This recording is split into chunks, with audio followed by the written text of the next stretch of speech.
This is Travis Wayne Goodsell. I don't have any comments to reply on, so this is a separate video, but one of just conversation, not the particular field. I noticed that Amanda from LinkedIn is now harassing me with continued messages.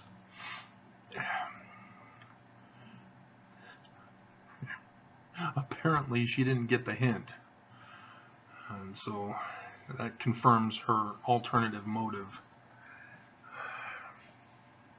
If you're not familiar, I have a LinkedIn account because it advertises itself as a way to put your business, education, or whatever else you have as a form of skills and talents, and you can connect with other people throughout the world who are also in any particular business or education, and you can match with those similar to look for jobs, or you can hire, and as I've encountered many times, people just want to link up with you in order to sell you something. So I'm not too keen on those. But in the beginning, once I met with people, it was for them knowing me and letting others know about me as they recommend me for things and whatever, and then I would recommend them for what I knew of them.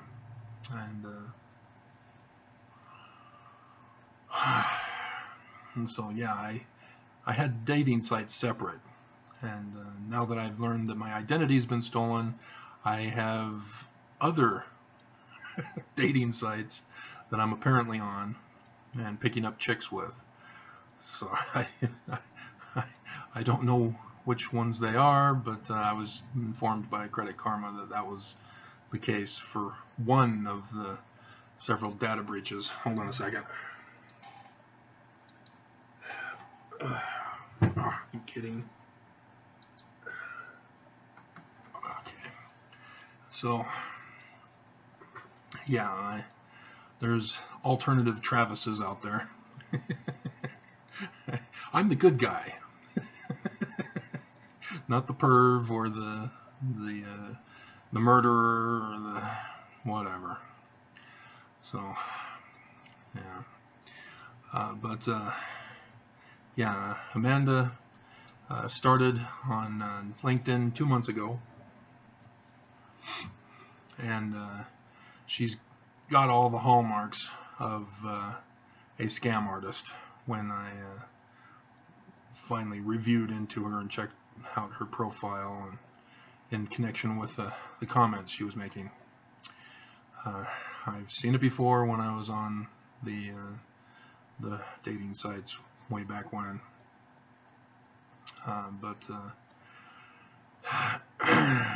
yeah, I would inform her that I'm not a newbie in this, and I don't just fall for any woman who bats her eyes and flashes her gorgeous long flowing hair. I don't fall for that stuff.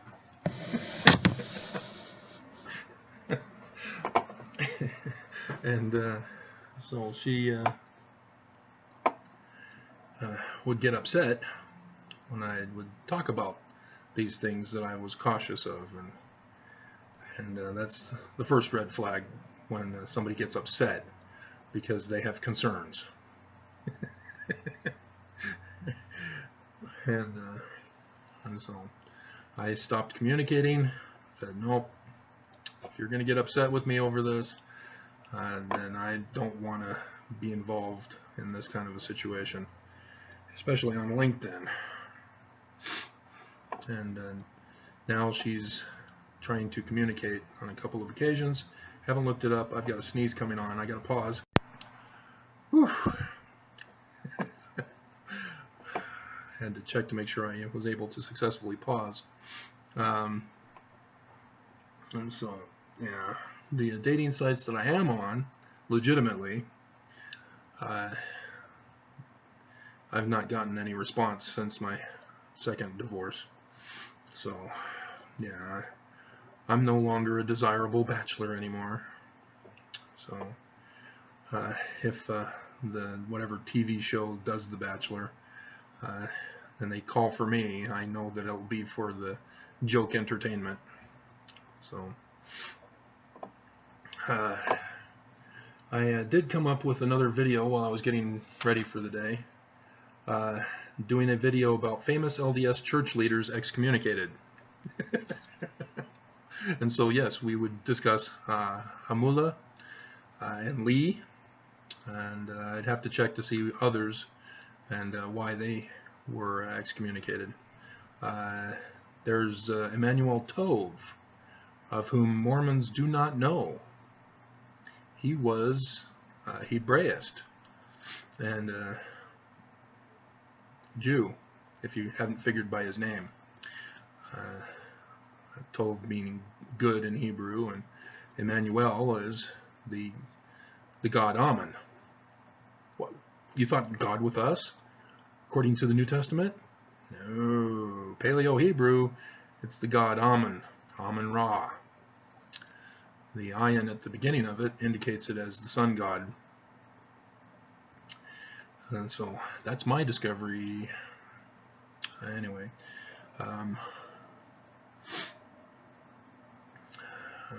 and so yeah, I thought I'd go over some of them, because Lee, for example, he was excommunicated because he said that the native Indians needed to blossom as a rose, and that the church needed to help out with that because they're suffering. And he himself being Native American Indian and a convert to the church, and the church said, no, we're not going to help fulfill prophecy and have the Lamanites blossom as a rose. And so he got upset, and the church said, bye. So that's that one. And then Hamula. Hamula is a mystery, because he signed a non-disclosure agreement so that he can't discuss it. He can. Such agreements are unconstitutional and illegal and blah blah blah. But yeah, he won't discuss it. So he's now gone into hiding. He's been shunned from the Mormon community, and I've not heard anybody saying, oh, there's Elder Hamula, he's at the grocery store. You don't see anything like that anymore. And so, yeah, there was a big controversy. Did he commit sin? Were there women that we're going to find out about? Kids? But no, his brother came out and chastised everybody. It's not for sin, and it's not for apostasy, because everybody was thinking, oh man, he's gone apostate and he's being kicked out for apostasy. No, the brother also said not apostasy. And so then I went and posted on my website, then what is it for? If he's not committing sin and it's not apostasy, there's nothing else left. Because sin also involves crimes. You know, if you murder somebody, then that's a sin as well as a crime. And so what was he excommunicated for? It's a mystery to everybody. And nobody talks about it. The news was just saying, you know, he was in the Quorum of the 70 and he was excommunicated. That's it. Nothing. Big, great, grand secret. And then you look at what he had done for the church. He was in the church history as a church history, not librarian, is it? Or is it librarian? Yeah, he was involved with church history, and I think he got put on curriculum right before he or when he was gone, whether because he asked for it or whether the church said, I'm sorry, you got to leave. And as we see with the Trump organization, it could be either way. Either Trump asks these people, you need to resign, or Trump says, you need to fire, you're fired, through whoever was doing the firing for Trump. And so, yeah, we don't know anything about it. It's a great grand mystery. So that probably is the video right there. But I thought I would check on others to see if anybody was familiar with that. Emmanuel Tove, if you're now going, wait, Travis, what about Emmanuel Tove? Hold on, let me get you his book. Okay, I found out about Emmanuel Tove while as a church service curriculum missionary doing the footnotes. The guys in my group knew Emmanuel Tove and knew of his story.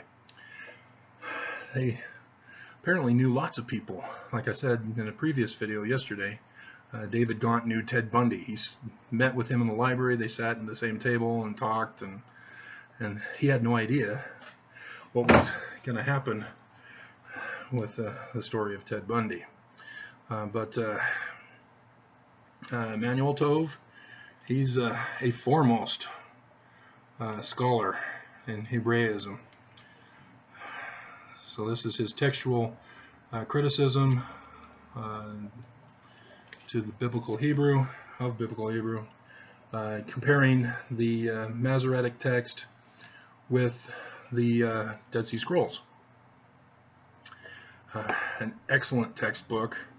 Was a curriculum textbook referred to me by a student at the University of Utah when I was in Israeli, even though they call it Hebrew. And it was Israeli language, not Hebrew. So that was a big disappointment. The Hebrew course at the University of Utah is a joke. They don't have one. So that was a big disappointment. And so when I started the class in Israeli, not Hebrew, I recognized immediately, hey, there's a French vowel phoneme thing going on here. I'm highly doubtful that the ancient Hebrews had a French accent. And then sure enough, we finally get to the lesson about the origin of Israeli. And yeah, it was a French Jew. And I went, got it. So my high school French paid off as I identified Israeli, which is French. And so like German, German Hebrew is called Yiddish. I guess French Hebrew is called Israeli. So there you go, the great grand secret. But Emmanuel Tove was converted to the church, and the church utilized him because of his great knowledge of the Bible and of the Hebrew text and all this stuff.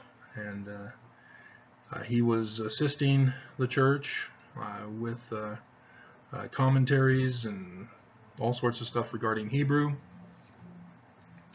And then they came to Isaiah. And I guess he went up against Bruce R. McConkie. And he argued, no, you guys are misunderstanding what is meant by the mountain of the Lord's house shall be established in the top of the mountains. He was under the traditional Jewish belief of interpretation for that. And the church said, no. And he said, no, no. And the church said, no, no, no, bye-bye. It's like, do you guys even care? So The Mormon Church got rid of a great Hebrew scholar because of a disagreement over interpretation of Scripture, of which he would be better to expound on than the church. And then now with my research and connecting it with Egyptian, I now am the foremost Hebraist for the church and the Jews and the world, and so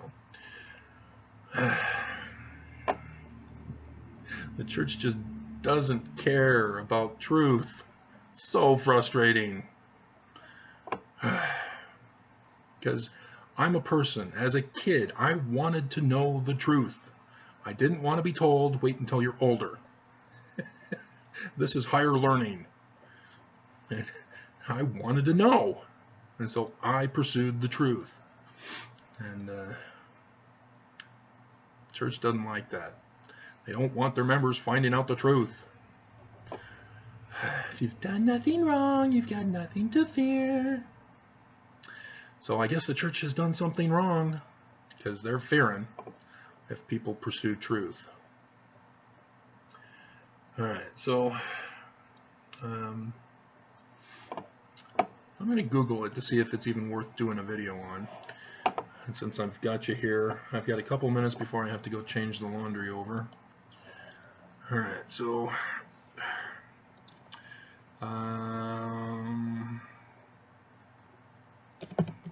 famous LDS church leaders who were excommunicated. Richard R. Lyman, and he died in 1963. Okay, so that's not... Okay, he was an apostle. Interesting. And he's got the middle name of Roswell. He was an alien. So that's an interesting thing here. High-ranking Mormon official excommunicated. That Samula. There's Lyman again. Category: people excommunicated by the church. Okay. List of former dissident LDS. Okay. They list Hamula in there as a dissident. Interesting. Okay. So they really don't have it. They have a people excommunicated. So, with the few seconds I have left, oh, it's a category page. So George J. Adams, Janice Merrill Allred, Owen A. Allred of the Polygamous clan, Lavina Fielding Anderson, Nathaniel Baldwin, Martha Beck, Arthur Gary Bishop. Oh, don't we have Becks and Bishops in government? Joseph Morris, Philip Morris? What the... Why Latter-day Saints? Is that the name of his church? D. Michael Quinn, yeah. And then Sidney Rigdon, so they're going way back when. Denver Snuffer, oh, excommunicated, okay. And so then the church calls him a threat after they excommunicated him. And then he forms his own group, because it's not a real church, but he's got all sorts of documents. There's George P. Lee. No. Alright. Lee Gardner. Ronnie Lee Gardner. I know Ronnie Lee Gardner. That's not the same Ronnie Lee Gardner, is it? That's his mugshot, apparently. Huh. Interesting.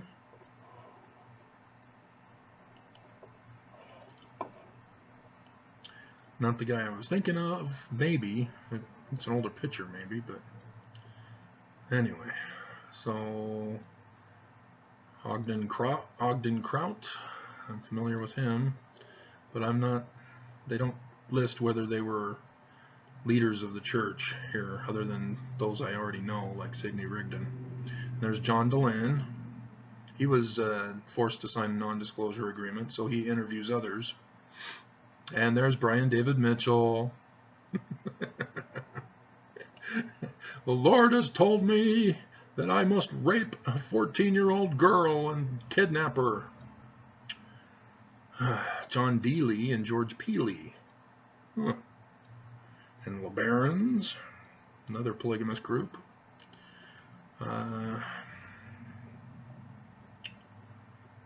Mormon spectrums of orthodoxy and practice. Alright, well, hold on, I gotta go change the laundry. Alright, we're back. John Q. Cannon and Frank J. Cannon, are those descendants of George Q. Cannon? But, yeah, I'm not recognizing much. William Smith, that's okay, interesting. They're saying Latter-day Saints, but they're distinguishing it from Joseph Smith's Latter-day Saints versus Brigham Young's Latter-day Saints, even though it was Brigham Young who excommunicated Joseph Smith's brother. And then William W. Smith. Those are the two Smith boys that were excommunicated. But Hiram W. Smith is not the same Hiram that was murdered. Homeschooler, John Singer. And then the September 6th, they just categorized the September 6th, even though they have a D. Michael Quinn.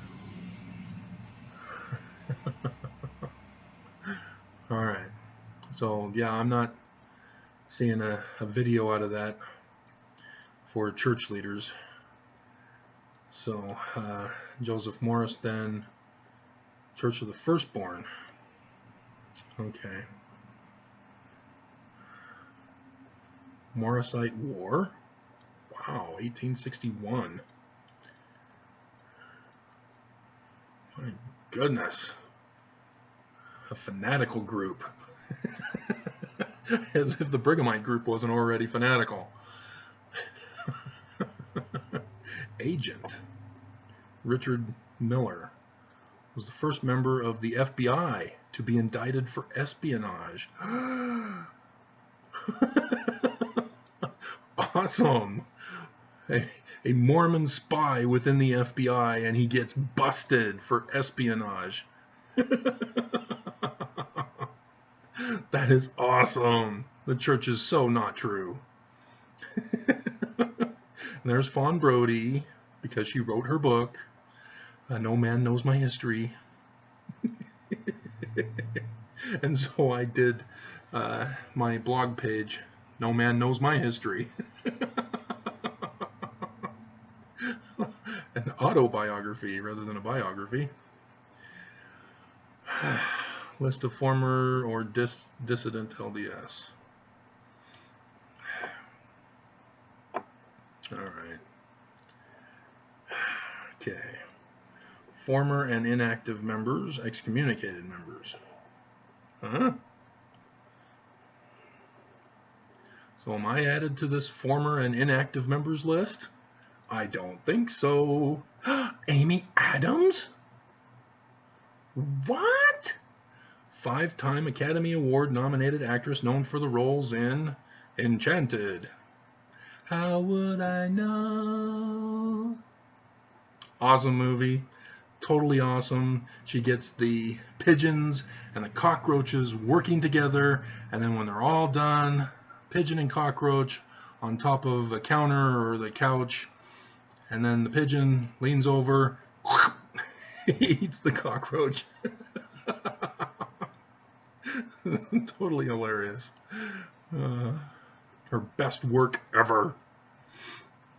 And of course, Lois Lane. Perfect. Red-headed Lois Lane. That was her, wasn't it? In Superman versus Batman. That was Amy Adams, wasn't it? Was Amy Adams in Superman v Batman.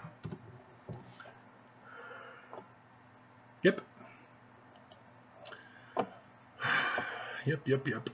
Okay. And Rocky Anderson? But he hates the church. Huh? Steve Benson, grandson of Ezra Taft Benson, church president, is excommunicated, or former inactive member. So, B, C, D, E, G. Nope, not on there. I'm not important enough. Ryan Gosling. Wow. Katherine Heigl. Annette Haven. Jessica Holmes. Carolyn Irish. McCracken. Release the McCracken. Pro-life. That's not a person. They changed their name to pro-life. Born Marvin Richardson. Politician known for his opposition to abortion.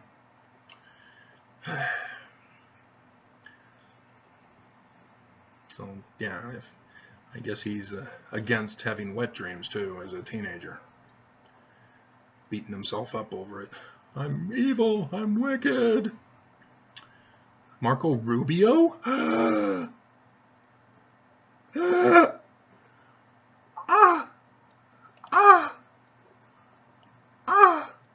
That's what it says here. Marco Rubio, U.S. Senator from Florida. Former inactive member. That makes so much sense. Catholic to Mormon to Catholic to Baptist and Catholic. From CNN as the reporting source on that. Oh my God.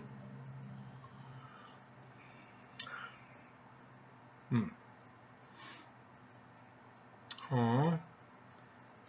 Julia Murdoch Smith, the adopted daughter of Joseph Smith? Come on, guys. Leave her alone.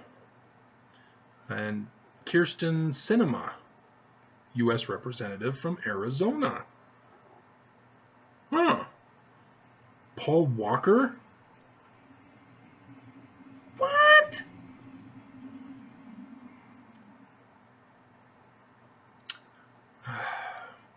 Carl Wimmer, Utah House of Representatives. Yeah, I know that.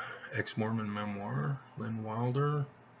Oh my goodness. All the things I can learn from Wikipedia. Excommunicated members. Okay. Here's a scholar, writer, editor, and feminist. Why am I not listed here? Because I wasn't excommunicated. All right. There she is, Anne Eliza Young, ex-wife of Brigham Young. And that put him over the edge, and he went ballistic, changing the temple covenant for women. The first temple covenant, obedience. Women had to obey their husband or kill themselves because of Anne Eliza Young. Oh, man.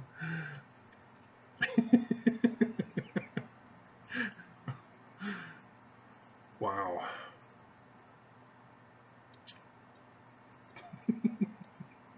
So, yeah, I'm not seeing any others. George P. Lee again. And Mark Hoffman. Double murderer. You mean serial murderer? An expert forger. Well, he got caught. He wasn't that expert then. He just fooled the church. Considered by forensic experts to be the best forger yet caught. Well, what about DiCaprio and Tom Hanks and that check forging thing? Wasn't he the best forger caught? Oh, Jason Derek Brown, 489th fugitive to be placed on the FBI's 10 most wanted list? Wow. Oh no. Arthur Gary Bishop was a serial killer and child molester. And here we have Martha Beck, a sociologist, life coach for Oprah magazine. Wow.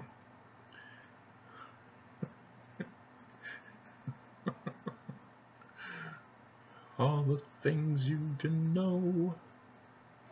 So, yeah. All right, so Mormons, do you not understand? Do you not understand the time in December? Yeah, it's amazing I have a voice, because my mom ain't got no voice. It's just bad. Even as a kid, not knowing any singing abilities or any skills or techniques to use, I knew enough to know that, Mom, don't sing. I'm embarrassed. You're hurting my ears. So,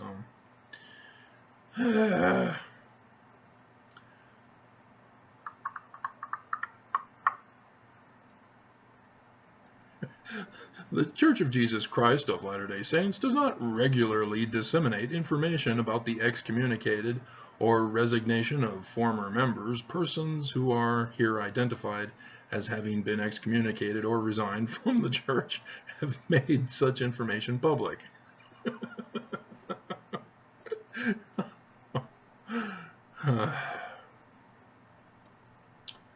Unbelievable. Okay. So, yeah, Mormons are abusers when they claim that those who leave the church are weak. Automatically, you've now denigrated them into subhuman. Not a nice thing to do, Mormons. And when you say that, oh, well, they weren't reading their scriptures, or they weren't saying their prayers, or they weren't going to church. No, they stopped those things when they realized something was wrong. That's why. So the mere fact that they hung on is because they went through a faith crisis, and nobody from the church came to their rescue. And thus, they're gone. They're out. Because the members of the church didn't care about them and did not resolve their concerns. And then members blame the victims rather than saying, hey, wait a minute, why did they leave? Should I be concerned about my membership? Yeah. But nope, that's not the way the Mormons see it. And if I could find or at least make a picture of LDS Mormon goggles, you've probably heard of beer goggles. They make men and women look better than they are. And there's a commercial about a woman who gets husband goggles. And she sees all these messes and things and around the house, and so she puts on the goggles and, oh, he did the laundry. Oh, he did the dishes. Oh, he cleaned up his clothes. He took out the trash.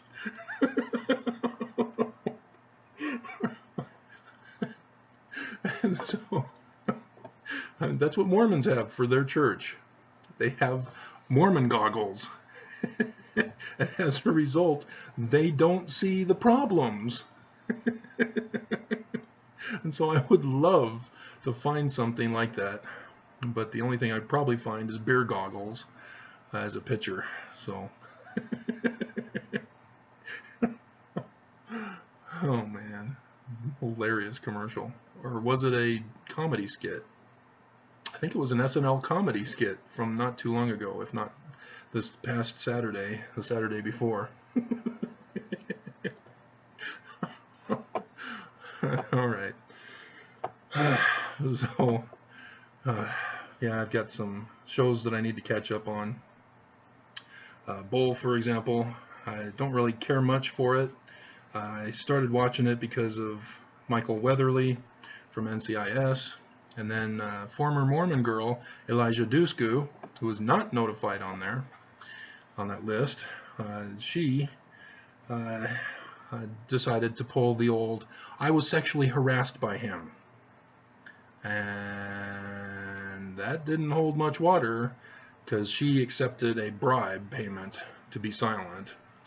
And now she's trying to complain to take down the show and take down Michael Weatherly. So like I was talking about on that other video, the Me Too movement was, you know, an over-exaggerated response to an over-exaggerated problem. And, you know, just like the weather, when you mistreat the environment, Mother Nature responds with a natural disaster to counter the destruction that man has done to the earth, rather than having a peaceful water, snow as a regular, consistent weather pattern. And so Mother Nature responds with violence in order to try to restore the damage that was done to her. And same with the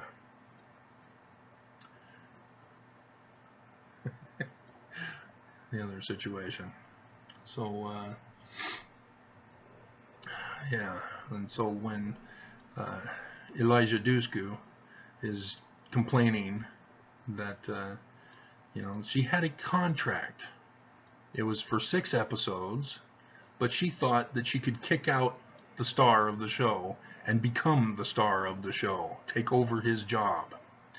And CBS saw right through that and said, hey, we gave you money, get out of here. So fortunately, Bull gets to keep his show, unlike the other guy on CBS who lost his show and lost everything, and I don't know about his case anymore, whether he's if gone to court or if his life is just ruined and he has no way to defend himself. So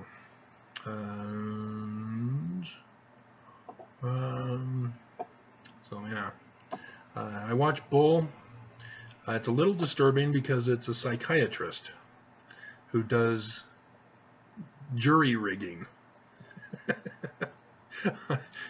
It's not very good in that sense, but when he talks about scientific matters, I pay attention to him trying to explain himself through the character. And yeah, there's the occasional show that's worth holding on to watch again, but for the most part, it's not really one that I really like. Not like the new Higgins on Magnum PI. Totally awesome. Last week's show, and she's doing battle with a sniper on this upper level of a skyscraper, and she's awesome, and she knows computer hacking and all that stuff, has connections with the British Secret Service, so she's like Mrs. Bond.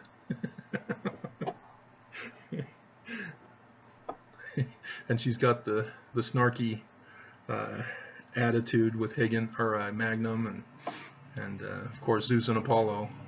Gotta love Zeus and Apollo, but they're not as cool as Eddie from Frasier. Eddie's the Rock. So all right, I better stop now because I don't want to go past the time I need to leave. So yeah, this was just a ramble session, and so yeah, I can get rid of this note: famous LDS church leaders excommunicated. Okay, and oh, that's right. Last night's Lawrence O'Donnell, he went over the CIA psychiatrist who wrote a book incorporating the 27 psychiatrists who evaluated Trump from all of his speeches and public appearances. And let me pull that picture up, because I was planning on doing a video of that in and of itself, and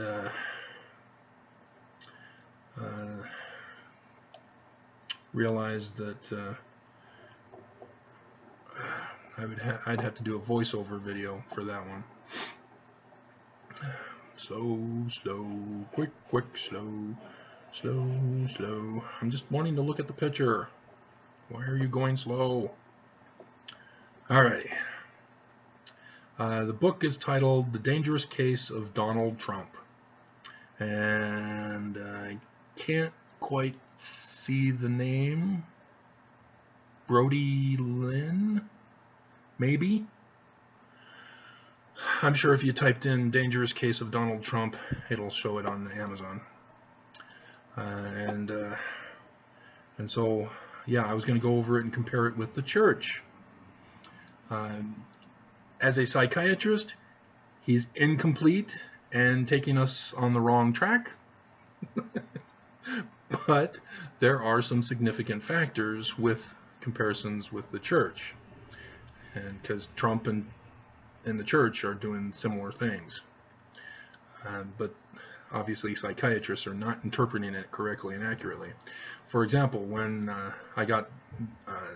when my wife left me, I obviously went through all sorts of emotional cycles and actions as a result of the emotional cycles. And my mom was working at the kitchen table on a Relief Society lesson on the cycle of emotions that a person goes through when they get divorced in the church. And so she had a book by some nutcase psychiatrist on the subject, and she decided to not tell me that that's what she was doing, but said, so what was it like going through your divorce or having Stephanie leave you, and blah blah. She obviously will not accept that Stephanie left me and that she participated in that. And so it was more like, how did you handle your divorce? She will not acknowledge her part in that. And so I went through and told her the insecurity where I clung to a specific object that caused the memory, and can't remember which object it was. I had my tiger blanket, but I don't think it was my tiger blanket that I clung to as emotional support. Yeah, I recognized her going through a book and going in her mind, and then she stopped, closed the book, pushed it aside, got out a pen and paper, and started taking notes. I, from my personal experience, knew more about what I was going through than any professional psychiatrist on the subject. These guys are outside. They don't know what's going on. They only know what people tell them. And people lie. And people leave things out. Cops know this when they're interrogating somebody. That's why they have to keep calling them back. That's why Cohen is going back tomorrow on Ash Wednesday, which is interesting. Cohen going to Congress to confess about the truth on Ash Wednesday. So, yeah, Catholics get it. And interesting, because he's a Jew. Cohen means priest. So, and Michael, who is like God, a priest who is like God. That's Hebrew. Jew. So, on Ash Wednesday, isn't that interesting? The merging of two religions. And so, yeah, my mom was taking notes from me and gave that as her Relief Society lesson instead of that guy's book. These guys know nothing. And I didn't study psychiatry. All I did was study myself. And I knew more than they ever knew. In all their decades of work and all their publications and research studies and human experimentations and blah, blah, blah. It's because people lie. I don't lie to myself, so I knew exactly what I was going through and what was doing it and what was the cause. It wasn't depression. It was a trauma.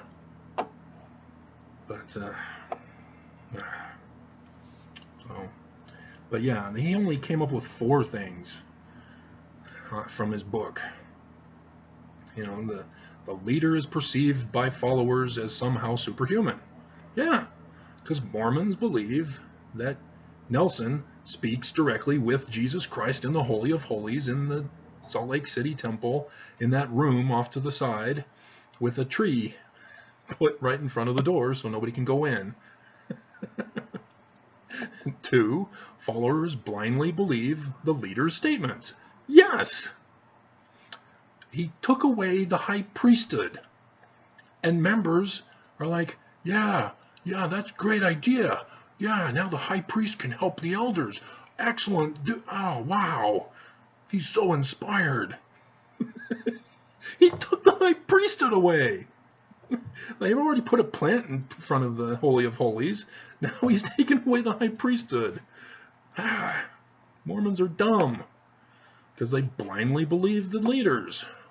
3, the followers unconditionally comply with the leader's directives for action. Except when it came to medical marijuana, the church members sort of forgot that the church had said no, vote no on it. And so the leaders then forced the members in the Utah legislature to alter the law that the people chose. And then the followers give the leader unqualified emotional support. I love you, President Nelson. You're the greatest. This is you and Jesus. So, yeah. And they always talk about, oh, we thank you for all your support and prayers. And emotional support. Unqualified. So, but yeah, there's a lot more to this, and that's what I was going to do in the video. So, yeah. Mormons just don't see it. They don't see it because of what the church has fooled them into believing. And they've made the members see the leaders of the church as nearer to God than any other human. And that, you know, the members then believe that they are worthless as the dust, but the leaders are great and holy men who speak with Jesus directly. And yeah, so the apostles, they all got together and did a statement about Jesus Christ, and their testimony, they called it. Well, read it very carefully. Notice what's missing. And then as a result of this misconception, members do these other bad things, and the result, then the church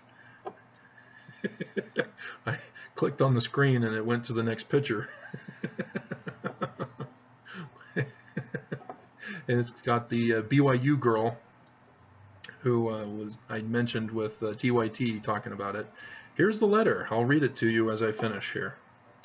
A guy at BYU felt threatened by this girl, and she's, you know, as a guy who played with Barbie fashion plates and could have gone into women's fashion design and made hundreds of thousands of dollars a year, but couldn't because my parents thought it was inappropriate for a male to go into that career field. I'm a little concerned with her choice of clothes, but I don't see it as sexually desirable. It could, well, she's got a sweater a light sweater over a dress. It does go down a little bit, but the garments are now made for her to wear that kind of dress, whether or not she is a former missionary. And the dress goes down just above her knees, but she's got leggings or pants or something underneath her dress. So, and the sweater goes all the way down to her wrists. It's modest.